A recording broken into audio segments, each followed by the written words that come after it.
Ça y est, le secret pour être milliardaire est désormais connu. L'ex-femme de Elon Musk, l'homme le plus riche de la planète, probablement de tous les temps, a répondu à un post sur Quora. Quora, c'est un site sur lequel les gens postent des questions et tout le monde vient répondre. Et il y a un jeune homme qui avait posé une question en disant « Si je travaille très dur, est-ce que c'est suffisant pour devenir très riche ?» Et Justine Musk a répondu en disant « Non. Travailler très dur ne suffit pas du tout pour devenir très riche. Pour devenir très riche, il faut 3 qualités indispensables d'après elle. » Je pense qu'elle sait à peu près de quoi elle parle, non? Elle a côtoyé un multimilliardaire. Numéro 1, la qualité numéro 1 pour devenir multimilliardaire, c'est la résilience. Et comment elle définit la résilience? Elle dit que la résilience, c'est la capacité à encaisser tous les coups que la vie vous donne et toujours vous relever. Il se trouve que cette qualité-là, beaucoup de gens ne l'ont pas. Beaucoup de gens abandonnent quand la vie les frappe. Beaucoup de gens abandonnent quand ils sont au plus bas. Regardez simplement comment Elon Musk a géré le dernier scandale qu'il y a eu à son sujet et qui avait fait bouger un tout petit peu les réseaux sociaux. Il s'agit d'un scandale dans lequel Elon Musk avait été dans des histoires bizarres avec Donald Trump. Oui, il est raciste, il est misogyne, les actions de Tesla ont baissé. Le propre frère d'Elon Musk a vendu ses actions de Tesla et tout le monde disait que Tesla est complètement tombé. Beaucoup auraient paniqué, beaucoup auraient laissé tomber, beaucoup auraient abandonné. Pas Elon Musk. Il n'a pas fléchi du tout. Il a même envoyé une lettre à ses investisseurs pour leur dire c'est le moment de racheter. Ça va remonter. Et qu'est-ce qui s'est passé? Ce qu'il avait dit. Les actions ont remonté par la suite. Donc, première caractéristique, la résilience. Et il se trouve que beaucoup de personnes qui avaient même une bonne idée, combien de fois j'ai rencontré des gens qui ont lancé un projet et qui ont abandonné parce qu'ils ont échoué une première fois ou une deuxième fois. Combien de personnes m'ont dit, oui Philippe, je ne peux plus lancer de projet en Afrique parce que la dernière fois, je me suis fait arnaquer. Vous avez déjà peut-être entendu ça. Vous avez peut-être vous-même déjà été victime de ça. Vous arrêtez parce que vous avez échoué une première fois. Vous ne serez jamais riche. À moins que vous ne changiez cet élément dans votre caractère. En tout cas, c'est clair. Elle dit, les personnes qui deviennent très riches, ce sont des personnes qui, numéro 1, sont résilientes. La vie peut les frapper comme elle veut. Ils vont toujours se relever. Toujours, toujours, toujours. Et à la fin, c'est pour ça qu'ils finissent par gagner.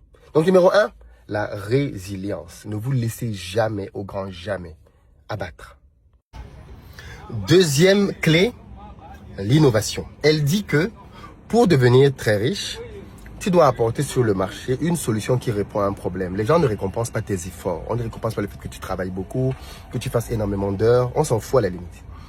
Il faut être en mesure d'apporter une solution innovante à un problème que les gens rencontrent au quotidien. Et ça rejoint un peu ce que j'ai souvent dit ici. Si tu veux gagner de l'argent, améliore quelque chose qui existe déjà. Si tu veux gagner beaucoup d'argent, crée une solution unique. Crée une solution unique. Et c'est ce qu'elle dit globalement. Il faut être capable de créer des solutions uniques.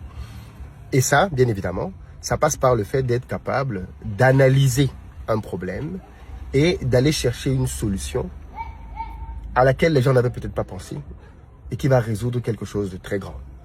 Et ça, bien évidemment, vous pouvez le retrouver avec énormément de grandes fortunes. Elles ont apporté des innovations dans les secteurs dans lesquels elles étaient et ça leur a donné des percées. Je répète donc, numéro 1, la résilience. On ne gagne pas un match de boxe parce qu'on s'est frappé. On gagne un match de boxe parce qu'on s'est encaissé les coups et revenir. On gagne un match de boxe parce qu'on peut se retrouver au sol et se relever. C'est celui qui se relève toujours qui gagne. Ce n'est pas celui qui sait juste donner les meilleurs coups. Tu dois être capable de tomber, de te relever et de reprendre le prochain round. Numéro 2, l'innovation. On ne va pas simplement améliorer quelque chose qui existait faiblement. On va venir avec une nouvelle solution à laquelle le marché n'avait peut-être pas pensé pour pouvoir apporter quelque chose qui va faire une grosse différence. Et puis, troisième élément, associer 2 domaines différents. Ça, c'est très intéressant.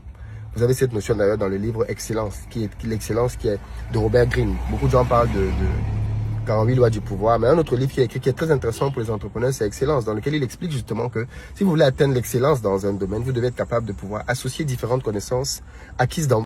Vous devez être à mesure de prendre vos connaissances Et c'est pour ça, par exemple, qu'il va prendre beaucoup d'exemples, Da Vinci, enfin plein de personnes, pour illustrer ça, en disant que les gens qui viennent avec des solutions extraordinaires, ce sont des gens qui viennent avec des univers différents. On prend par exemple Steve Jobs avec Apple. Il a ramené le design et l'informatique. Vous voyez? Il a ramené deux mondes qui semblaient être opposés, design, informatique, et il a créé Apple. Et ça a révolutionné l'industrie.